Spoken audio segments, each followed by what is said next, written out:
Hola a todas, ¿cómo vamos con las clases? La idea de esta presentación o de este video es hacer una síntesis de lo que vienes trabajando en las clases, tanto la 2, la 3, la 4 y la 5, para poder dar inicio a la clase 6, que ya es parte de nuestro trayecto final del curso.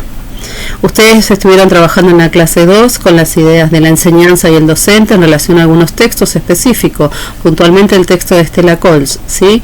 La autora hace un planteo interesante sobre la definición de planificación o programación de la clase y plantea que el docente trabaja desde 3 fases, ¿sí? Una fase preactiva, que tiene que ver con la organización, con la planificación como hoja de ruta, que es donde está anclado el eje de este curso.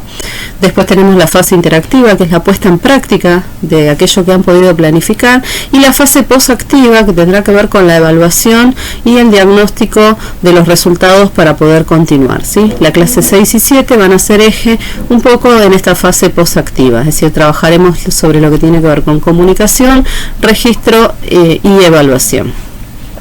Por otro lado, estuvimos trabajando en la clase 3 la diferencia entre unidad didáctica y proyecto. ¿Qué podemos sintetizar o decir de la unidad didáctica? Bueno, la unidad didáctica, como todas lo han planteado en el foro y en sus diarios personales, acertadamente, tiene que ver con el recorte del ambiente. Es decir, la unidad didáctica, la puerta de entrada es armar un recorte del ambiente y plantear preguntas problematizadoras, pero no preguntas que le vamos a hacer a los niños, tal como lo plantea Malajovich en su texto, sino preguntas que nos hacemos nosotros, es decir, cómo nosotros los docentes podemos indagar ese ambiente, indagar ese espacio, ¿sí? A partir de la indagación que va a surgir nuestra, recién ahí vamos a poder pensar en todo lo que tiene que ver con las actividades y los modos de intervención. ¿Qué quiere decir esto? Que cuando uno va a planificar, primero piensa los propósitos de enseñanza, en este caso vamos a pensar el para qué quiero enseñar tal contenido, y después va a pensar los contenidos. No necesariamente son de todas las áreas. En algún tiempo en el nivel inicial se pedía que todas las áreas estén relacionadas entre sí, lo que plantea la diversidad de modalidades de la enseñanza, y lo que nos plantea este diseño es la posibilidad de solo poner las áreas en la unidad didáctica que necesariamente tienen que estar, es decir, no es necesario que estén todas las áreas del diseño curricular. Bueno, si seguimos y comparamos con el proyecto tiene otra puerta de entrada. ¿Cuál es la puerta de entrada? Bueno, la puerta de entrada es el producto final. Acá sí hacemos un paréntesis entre lo que plantea Malajovich como producto final tangible o intangible, ¿sí? En otros textos, como por ejemplo los textos de Ezequiel Anderek, encontrarán el producto final que lo llama meta, es decir, hacia lo que queremos llegar. El producto final entonces es lo que nos va a direccionar esta planificación, ¿sí? En síntesis podríamos decir que en la clase 3 ustedes tienen 2 modelos que no necesariamente son modelos perfectos, ni cerrados, ni recetas, sino que son 2 propuestas que se encuentran en la parte de la dirección de nivel inicial, en el ABC, ustedes las van a encontrar ahí, y la idea también un poco era confrontar estas 2 formas de organizar la enseñanza. Si seguimos avanzando, nos encontramos con la clase 4, que trajo sus dificultades la clase 4 al pensar en la organización de grupos, ¿sí? La organización grupal en esta clase ha sido, creo que el gran problema a lo largo de estos 10 días, los cuales se extendió la clase, que tenía que ver con el análisis de las secuencias didácticas.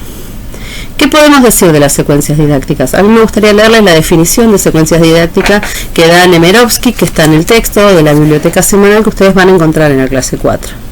Dice Nemirovsky: la secuencia didáctica es un conjunto de situaciones didácticas estructuradas y vinculadas entre sí por su coherencia interna y sentido propio, realizada en momentos sucesivos.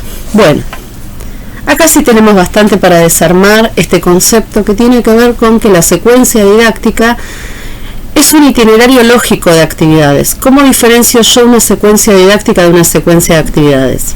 La secuencia didáctica de las actividades se planifican y tienen un orden sucesivo. Quiere decir que yo no puedo pasar a la actividad B sino antes no haber pasado por la A, ¿sí?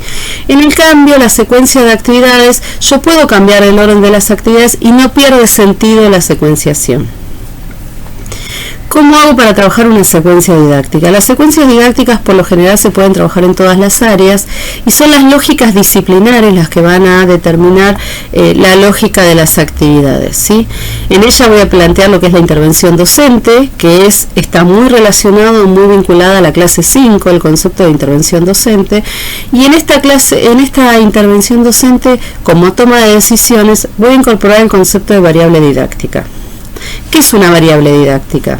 Bueno, una variable didáctica son aquellas formas, aquellos dispositivos, aquellas decisiones que yo tomo para complejizar la secuencia didáctica. Sí tenemos que tener en cuenta que una secuencia didáctica no va de lo simple a lo complejo. Es decir, el conocimiento siempre es complejo. Lo que hacemos es complejizar y profundizar más este contenido que voy a trabajar en la secuencia didáctica y lo complejizo a tal punto a partir de variables didácticas. Por ejemplo, en el caso de la secuencia de sombreros de dedos, la restricción de la consigna es una variable didáctica. Cuando la maestra decide que le pida la cantidad justa, esa es una restricción de la consigna. La incorporación de materiales también es parte de la variable didáctica, ¿sí? La organización de grupos es una variable didáctica. Ustedes saben que en el caso que tenían de matemática, el ejemplo de la organización grupal, en relación a quién se sienta con quién, el trabajo en pequeños grupos, que es un poco lo que viene trabajando el área de matemáticas fuertemente en la provincia, tiene que ver con que es una decisión del docente. En el caso de la secuencia de las figuras geométricas no es una secuencia didáctica, sino que es un conjunto de actividades, ¿sí? Después tendremos que analizar o podríamos analizar si cada una de esas actividades responde al enfoque de la enseñanza de la matemática en el nivel inicial con este diseño. Esto sería ya como para otro trabajo a pensar.